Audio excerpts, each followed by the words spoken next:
माननीय मराठा योद्धा माननीय दर्गे पाटील हे आज हिंगोली जिल्ह्यामध्ये येणार आहेत मित्रांनो. त्याची भव्यदिव्य अशी शांतता रॅली हिंगोलीमधून होणार आहे मित्रांनो. तुम्ही जनसमुदाय म्हणू शकता मोठ्या प्रमाणात जनसमुदाय आलेला आहे मित्रांनो. खूप लोक आलेले आहेत हिंगोली जिल्ह्यामध्ये, भरपूर लोक आलेले आहेत मित्रांनो. लोक आलेले मी बी आलो, तुम्ही बी या.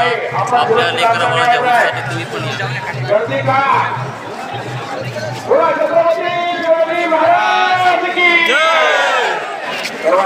अशी भव्य दिव्य रॅली होणार आहे मित्रांनो.